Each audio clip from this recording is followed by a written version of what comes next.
ข่อยจนตกใจได้เสินหาเจ้าเป็นหยังสาวหลายคือบ่ตอบมีแต่เขาเบิ่งซื่อๆจ้าอ่านหนังสือบ่เป็นบ่น้องแมนน้องอ่านหนังสือบ่เป็นทุกคนสาวสุกเอาพัวเลยบ่แมนสาวสุกได้ว่าไปคนเดียวเราไปรักเลยบ่แมนเอาพัวอยู่บ้านได้ไม่ใช่ บ้านแซนกินน้ำไหมกินหน่อไม้สมพองามเนาะกินแต่หน่อไม้ สบายดีละ สบายดีเพราะว่า FC ก็คือหลายๆคนขอ Facebook เจ้าได้น้องเลย สถานะตอนนี้เป็นอะไรสองยังเอายังเอาเหมือนกันยังเอาก็ยากครับถ้าจะเห็นคนมากเจ้าจะไปน้ำเขาแบบนั้นได้มาของมาแต่งรถ200 ล้านจากวันนี้ที่นี่ได้บอกบ้านเราเนี่ยแจ้ชุดบอก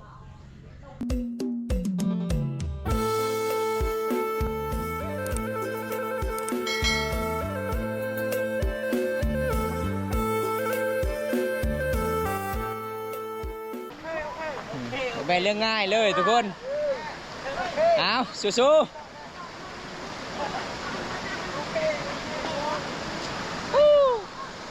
เส้นทางไปแกงเลนสบายดีสบายสบายอันนี้เพื่อนเจ้าอ่ะแมนทุกคนอันนี้คือบอมตากะสิได้ไปเยี่ยมไปยามน้องสาวเพื่อนเลยหลังจากได้พ่อน้องตอนมืองานดองทุกคนเลยเพราะว่าวันนี้ฝนตกห้ามเดินทางมันกะสียากแน่ทุกคนเลยเป็นหมู่บ้านน้องกะเป็นหมู่บ้านน้องที่สุดกับตัวเมืองสิไปไซต์แต่งตัวงามแทนมื้อนี้เท่าไหร่ไม่ได้ไปใส่อยู่เฮือนวันนี้ไปใส่อะไรเนาะมีแต่น้ำใหญ่น้ำห่วยเด้ น้องสาวจะไปเล่นบ่แม่เราไปดิข่อยจนตกใจได้เสินหาเจ้าเป็นหยังสาวหลายคือบ่ตอบมีแต่เขาเบิ่งซื่อๆจ้าอ่านหนังสือบ่เป็นบ่น้องแม่น้องอ่านหนังสือบ่เป็นทุกคนเพื่อนเจ้ามีจักคนทั้งหมดเป็นคนโดย6 คน6 คนแล้วก็มีอ้ายแล้วก็มีน้องแน่ทุกคนอันนี้เจ้าก็เป็นหมู่คู่กับสาวสุกเนาะสาวสุกสาวนัดสาวสุกเอาพัวเลยบ่แมนสาวสุกได้ทุกคนเลยสาวสุกเอาพัวเลยเด้อพี่น้อง ว่าไปคนเดียวเราไปรักเลยบ่แมนเอาพัวอยู่บ้านได้ไม่ใช่บ้านแซนบ้านแซนเมืองสิโปนบ่เอาพี่น้องปอมตาเสร็จหาน้องเฉพาะน้องชุกบ่ได้ตอบได้มีแต่เขาเบิ่งซื่อๆเสร็จหาล่ะว่าเจ้าอยู่ไสเนาะสาวสุกก็เลยบ่ได้ตอบทุกคนแสดงว่าสาวสุกหมู่บ้านเจ้าเอาพัวเลยเนาะยังเหลือแต่สาวนัดบ่สาวนัดกับสาวหลายเด้อทุกคนกินข้าวกินน้ำแล้วบ่น้องไอ้มามื้อนี้กินแล้วได้อาหารหยังกิน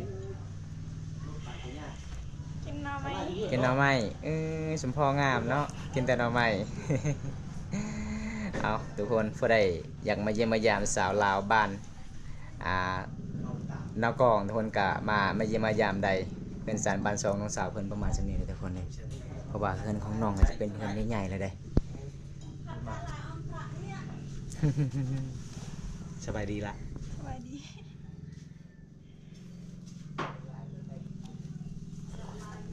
เฮ็ดจังนี้นะวันนี้เห็นยังบ่ได้ไปใช้ฝนตกแล้วบ่ได้ไปบ่รู้ว่าปกติก็บ่ได้ไปใช้คันพนบ่ได้ตกไปเสียยามันเสียยามันเฮ็ดชวนลายบ่เฮ็ดชวนลายไปนี่บ่บ่บ่ชวนเจ้าเองบ่รู้รับจ้างกวางบ่บ่ได้กวางคันกวางจ้างไงวันหนึง2,500,000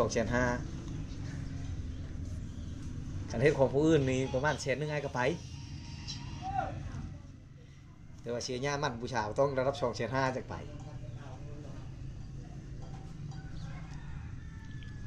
เป็นยังไงสาวหลายกับในคลิปกับตัวจริงตัวได้งามกว่าบ่แก้วตัวจริงนะงามตัวจริงงามกว่านะงามบอมตาด้นแล้วทุกคนอยากไปเยี่ยมไปยามน้องเพราะว่าบอมตาก็ติดภารกิจหลายมีแต่ไปสะพานบุญเพราะว่า FC ก็คือหลายๆคนขอ Facebook เจ้าได้น้องเลย เขาว่าคนห่างว่าเจอ Facebook สาวหลายภาษาลาวก็เจ้าก็ผู้บ่าวพังถ่ายก็เจ้าก็คนห่างเขาเขียนภาษาลาวบ่ค่อยเก่ง เอาทุกคนถามผู้ใดอยากติดต่อน้องก็สามารถติดต่อทางบอมตาได้เด้อให้บอกเขาได้ Facebook นะให้อย่าว่ามีผู้ว่ามีคนล่มหรือบ่มีบ่สถานะตอนนี้เป็นอะไรสอง คิดว่ามีผู้บ่าว2 คน ซาวสุกเอาผัวเลยได้ หึ เอาผัวเลยได้ เอาพูดเลย เราไปลักสาวลายว่ะ อีหลีบ่ ไปลักพ่อแม่กลางคืนเฉ คัน พาะเรา เว้าง่ายๆเลยนี่เป็นผู้บ่าวตูนเป็นผู้บ่าวคันภาษาบ้านเฮาเอิ้นเลย เออ บ้านไหนเราไปเอาผู้อยู่บ้านไหน บ้านเมืองแซนป่ะ 100,000 เมืองเชนเมืองชิปูนนี่เออ บ่ได้ขะดองแล้วไปลักกลางคืน บ่ได้บ่พี่เขายังสิมาแต่ง มาแต่อยู่แต่บ่ร้าย เขาให้บ่หลายตามเขายังให้ คันเฮามาขอนี่ร้าย คนเขาได้แล้ว เจ้าก็สิไปแบบนั้นบ่อย่าไปได้บ่เฮ็ดได้แบบนั้นได้ ต้องให้สาวบ้านไปส่งเนาะ ต้องให้เขามาขอครั้งนี้เจ้าว่าคารองประมาณ200 ล้านรถ เจ้างาม เอื้อยก็งามน้องก็งามเลยทุกคน ใช่ เลย น้องเราน่ะจ้ะ ไปเล่นแล้ว ไปเล่นเลย อีพ่อบ่อยู่นี่ปีนี้ แม่ โอ้แม่ยังหนุ่มน้อยอยู่ทุกคน มาเมื่อนี้ก็คือเพื่อนของน้องติดกับเหล็กที่เก่าเด้อถนนเส้นทาง เส้นทางงามแต่เข้ามาบ้านน้องนี่ป้ามีแต่น้ำท่วมตลอดเลยทุกคนเลยเพราะว่าชาวลาวเขตนี้ก็คือเขาเจ้างามย้อนกินหน่อไม้เด้อเขาบอกได้ ไม่ไร แหม่ หมู่บ้านน้องเขาเจ้าขายยังไงเนาะมีบ่เขาเจ้าขายอาหารกินหรือว่าไก่มีบ่มีเนาะอ๋อเอาทุกคนเดี๋ยวเราก็สิได้มาลินมาแอนกับน้องก่อนแล้วก็สิพาน้องสิได้ซื้ออาหารให้น้องเฮ็ดกินเองทุกคนเพราะว่าไม่ยังมายามด้นทุกคนเลยเฮาก็บ่ได้ซื้อมาที่เมืองน้องก็คือบอมตากับทีมงานก็ออกจากพูนมาจากบ้านเกงลีนทุกคนก็เลยเดินทางมันก็สิบ่ถึกในเมืองน้องเฮาวันนี้ก็คือเฮาก็สิได้นัดกับน้องมาเยี่ยมมายามน้องอยู่เฮือนอยู่ศาลน้องสาวเพิ่นก็ใจดีทุกคนเด้เดี๋ยวพอครั้งแรกๆเพิ่นว่ามาฮอบที่2เพิ่นว่ามาได้มาเยี่ยมมายามได้อยู่เฮือนอยู่ศาลปกติก็คือเจ้าอ้อนโทรศัพท์เจ้านี่เจ้าเติมเน็ตทุกมื้อเลยบ่ฮะได้เงินมาจะใช้เติมเน็ตนะ ไม่หับจ้า ไปรับจ้าง วันหนึงเท่าไหร่เท่าไหร่เขาเจ้าจ้างอยู่บ้านเฮา 100,000เนาะคันเจ้าไปรับจ้างหน้าคอยนี่วันหนึง300,000รถขอยให้นะงามปานนี้เด้ ให้เฉพาะผู้ชาวงามบ่ เออ เฉพาะเจ้าผู้เดียว ให้เฉพาะสาวลายผู้เดียวแหล้วสาวลายนี่มันงามเด้อทุกคนเด้แบบสาวลาวบ้านเฮานี่แบบบ่ได้แต่งตัวหลายก็งามแบบธรรมชาติเด้อทุกคน18 ปีคือเก่าเนาะคือว่า19เองมาห้องนี้ เจ้าไปนอนอยู่คนหมู่หรือเปล่าจะนอนคนเจ้าเองนอนกับน้อง ห้องนี่บ่ช่องห้องนี่ห้อง น ใด อน ห้อง ผู้ เจ้า เดียวน้องจะเด้เออ มีห้องนี้ห้องนี้อ้ายบ่ น้อง ห้องไปห้องมันเนาะ เออ สบายแล้วผมบ่าวมันเลยมาแอน ห้องนั้นอ้ายกับเมียแม่นบ่มีอ้ายบ่เจ้าอะคือเฮ็ดหลายห้องเลย ยังไม่ได้เอาเมีย ยังบ่ได้เมีย ยังเป็นผู้บ่าวเนาะ แต่เราเอาเมียนี่แสดงว่าเจ้าต้องได้ชะละห้องนอนให้ห้องนึงแม่นบ่ แม่น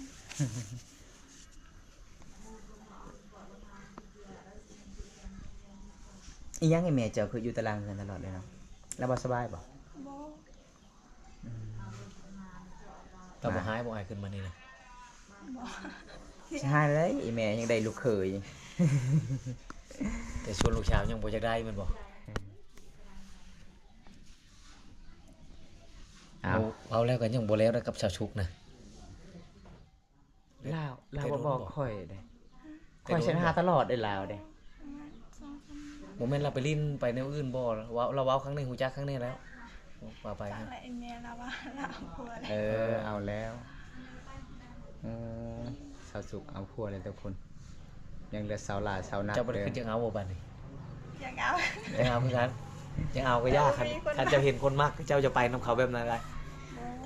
โบ บอกเขารถ ไปแบบนั้น มาขอมาแต่งรถ200 ล้านจากวันนี้ติดนี้ได้บ่บ้านเฮานี่แจ้ชดบ่จะมาติดนี้ได้คือแถวภูนงนี้นะ เขาจะเอากันแล้วให้เขามาขอ จึงได้ค่าดอกพ่อแม่ก็คือได้ค่าดองเด้แล้วก็ไปส่งทั้ง3หมู่บ้าน มันจึงม่วนมันถึกตองทุกคน อันนี้แล้วเด้อสาวสุกบ่ได้แล้วค่าดอง บ่ได้เลย ได้อยู่แต่บ่ได้อย่าได้50 ล้านชุด5 ล้าน ทึกแท้ช่ำนั้นบอกเขาให้บ่ อยากได้ เออ อีหยังโทรศัพท์เจ้าขึ้นหน้าจอแตกเนาะหน้าจอแตกบ่ แต่ บ่ได้แตกทุกคนเบิ่งทุกคนเลยขนาดน้องกะบ่ได้ใส่โทรศัพท์คือเขาได้ก็คือผู้สาวลาวคนอื่นมีแต่คันอยู่เฮือนอยู่ศาลยังได้ iPhone คือน้องอีหยังก็ได้โทรศัพท์หยังก็ได้เนาะเฮาเนาะ คันมันงามมันก็งามอยู่แล้วเด้ถ่ายกองอีหยังมันก็งามอยู่แล้วคันคนอื่นนี่บ้าคือสาวลายทุกคนแอวโลดคือสาวเพอนี่แอวอีพอยแม่ขายดินซื้อรถจักรโอ้ รู้จักเรานะใครลิ้นโน่นน่ะ 30 ล้าน อ๋อ อันนี้น้องหลายเพิ่นธรรมดาทุกคนเลยสบายอยากได้เน็ตเพิ่นก็ไปรับจ้าง เขาจะเอากันดิน 30 ล้านเขาขาย มันก็กว้างอยู่เอาทุกคนตอนนี้เขาก็จะได้พาน้องไปซื้ออาหารก่อนในหมู่บ้านของน้องเขาใส่เขาขายจะใส่เนาะอาหารเวียดนามบ่หรือว่าอาหารลาวอาหารในรถใกล้ๆในรถ จะบอกฮันนี่นะ อาหารเอ้ยเจ้าบ่ เขาเช่าดินจะบอกดินด้วยจ้ะ พี่น้องบ่หรือว่าจังได๋ แม่น พี่น้องเนาะ พอเรากับพอคอยเป็นไอ้น้องกัน อันนี้เด้อทุกคนเลยเพราะว่าพี่น้องของน้องนี่มีแต่คนงามเนาะ เจ้าของห้างก็งามได้ เห็นน้องสาวเราเลยไปทางน้อง ดิน ไปเสาไลพาไอายไปซื้ออาหารก่อน เพราะว่ามี FC คนหนึงอยากเบิ่งวิถีชีวิตเจ้าให้เสาไลเฮ็ดกินได้แน่เด้อทุกคนเพิ่นว่าอยากมาเยี่ยมมายามโอกาสหน้า เป็นที่แดงกินนะ เพิ่นว่าอยากซื้อกุ้งซื้อปลานุกปลาหมึกมาจากประเทศไทยเพิ่นว่า แต่ละมื้อพาเฮ็ดกินจ้ะ อีแม่บ่ แต่นี่ต่อไปเจ้าต้องฝึกตัวเองให้เฮ็ดกินเป็น เพราะว่าเวลาเจ้าเอาผูนคือภาระหน้าที่เจ้าทั้งหมดแหละเจ้าไปอยู่เฮือนเขาเนี่ยเขาใช้และลูกเผือเฮ็ดกินบ่แซ่บนี่ผัวบ่กลับบ้านเด้ ลูกเพอลูกไผ่บ่ ผัวบ่กลับบ้านเฮ็ดกินบ่แซ่บนี่เขาไปหากินข้าวอยู่ทางนอกพุ่นไปเรื่อยๆเจ้าสิอยู่บ่ได้ว่าผัวบ่กลับบ้านเลิกกันจังหน่อยฉะนั้นเจ้าต้องเฮ็ดกินแซ่บๆใช้เป็นหนวดเทอละทง คันผู้ว่าไทยนี่ใช้เป็นหนวดเทอละทงนี่เขาเมื่อนั้นเลยเขาบ่ค่อยกินเป็นหนวดปานใดได้ ใส่หลายเสียบหลายเนาะ แต่เฮานี่ใช้หลายแซ่บหลาย ไปเสาไลพาไอายไปก่อน เพราะว่าเฮาก็จะได้ลืมซื้ออาหารแต่เมืองนองเพราะว่าเฮาก็บ่ได้เข้าเมืองนองทุกคนเลยมองน้องบ่มีอาหารกินน้องว่ากินแต่หน่อไม้ภาษาบางคอยเอิ้นอาบัง เบิ่งทุกคนเลยสภาพในเดินบ้านของน้องจะมีโคลนหลายเลยเพราะว่าช่วงนี้ก็ช่วงในหน้าฝนไปกันเด้อไม่เท่าอนุญาตไปกันเด้อ ลูกสาวจะไปแล้ว บ่หายดิ ว่าให้เลยไม่เท่า อันนี้ไม่เท่าอันนี้พอเท่าทุกคนใจดีได้ทุกคนเอาสิพาสาวลายไปซื้ออาหารก่อนเส้นทางโคตรยากเลยทุกคนในหมู่บ้าน อีหยังก็อันนี้ก็สมัยแต่สงครามบ่ บ่อีหยังก็อันนี้ก็อีหยังอันนี้ล่ะ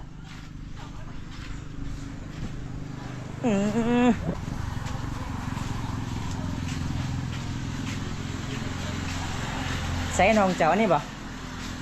อันนี้ร้านสบายดีคุณงามป้าสิว่าจังไดเนาะสมงามแท้สาวบ้านนคร ผู้สาวมีผู้บ่าวแล้วคุยบ่มีบ่ดีไซน์เข้าไปในซอยอะไร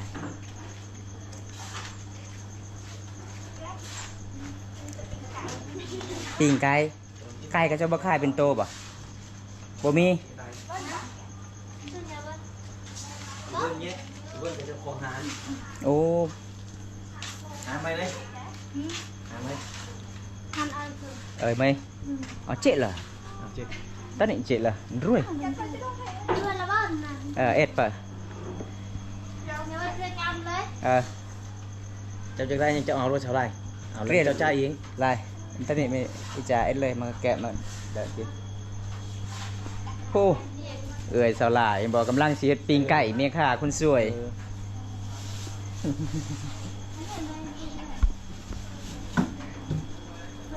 เจ้าสิทำยัง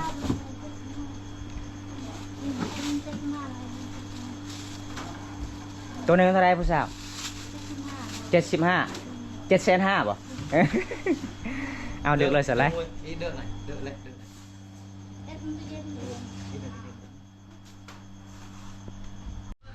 น้ำมาแก๊สนะสวรรค์ สวรรค์เขต สาวสวรรค์เขต สวรรค์ซีโน่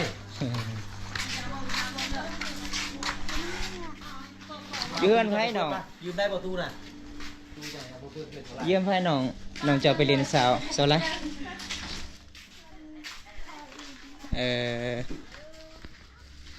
อ้าวทุกคนเลยซื้อสาวลายนี่ใจดีเลยซื้อของกินให้อ้ายอีกทุกคนเลย เป็นซื้อขนมซื้อต้มเป๊ปซี่ อยากจะดีแล้วล้มนะไอ้บ่ มี ครับได้ครับบ่ได้นะ เอาวันนี้ก็สิได้ไปเยี่ยมไปยามน้องสาวเพิ่นอีแม่เพิ่นเพิ่น3 บ้าน 2เพิ่นประมาณชั่นี้ทุกคนโคตรมันหลายเลยฝนตกแบบหมู่บ้านเขาเจ้าก็จะเป็นมันเพียงหลายทุกคน ที่ได้นี่นะที่พืชบางทีนี่พืชของพืชมันก็จะได้เข้าตารางเลย แม่เท่าพอเท่าขึ้นเฮือนจะแก้ว น้ำกินบ่กินน้ำพุนบ่น้ำใช่กี่อย่า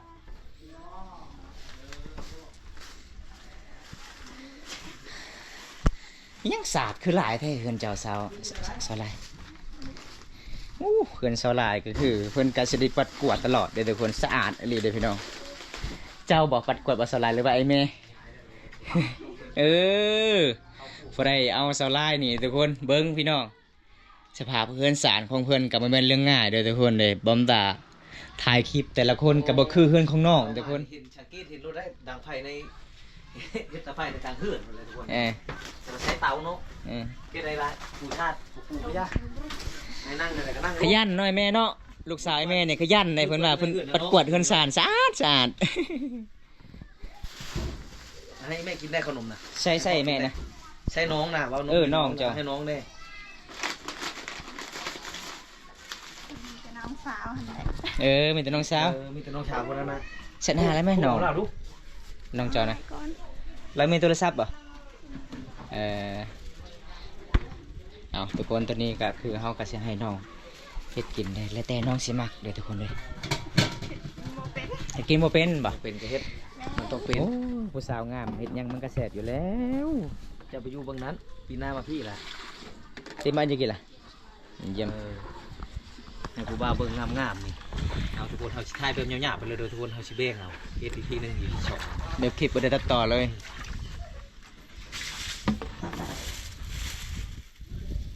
ใส่ไว้ก่อนเนาะอันนี้เนาะใส่ไว้ก่อนให้มันปะเปื่อยก่อนแล้วก็ใส่ให้น้องเฮ็ดกินทุกคนตัวหนึงเท่าไหร่นี่น้อง70,000 กีบ ยางรถเอานั่นบ่มันง่ายกว่าก็ใส่น้ำอันนี้คือเส้นทางทุกคนหามาที่บ้านดงสวรรค์แล้วก็ลงไปพุ่นจะเป็นเมืองนองทุกคนเป็นหมู่บ้านน้องก็ถ้าพอได้การไปมาบ้านน้องก็อย่าลืมแวะมาเยี่ยมมายามน้องสาวเพิ่นทุกคน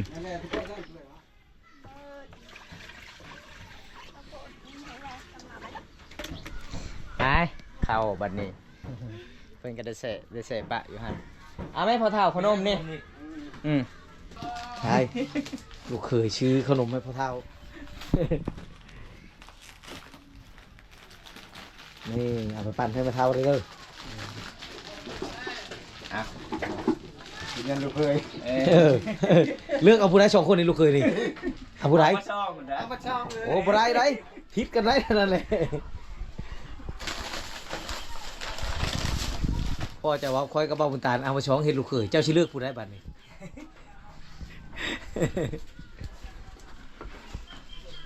มันสิลุกบนนั่นนะพื้นเจ้าบริผ้าเลยนะใช้เตาแต่บ่ใช้ถ่านเนาะ ดูมีฐานดิให้เจ้าตัดใหม่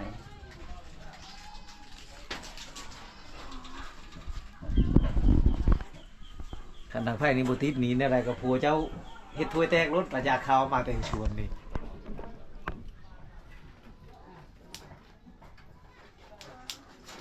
เคยเบิ่งสาวลายนี่เฮ็ดกินน่าสิเก่งกว่าเลยทุกคน เพิ่นว่าซองหลังคาเฮือนมีแต่หลับพอเดียวได้ปัดกวาดเฮือนสารมันแปลกได้บันแก้วเบาแก้วไว้เพราะว่าผู้สาวหลายๆคนมันบ่คือเด้คือเฮือนสาวลายเด้สะอาดหลายเด้เฮือนของน้องก็สิได้ปัดกวาดเฮือนสารก็ไม่ยามยามเช้าโทรไปเมื่อได้กะพะห่มกับบ่ทันได้กู้ตลอด อันนี้คือสาวลายอายุ18 ปีทุกคนเป็นสาวสวยสาวขยันในหมู่บ้านเลย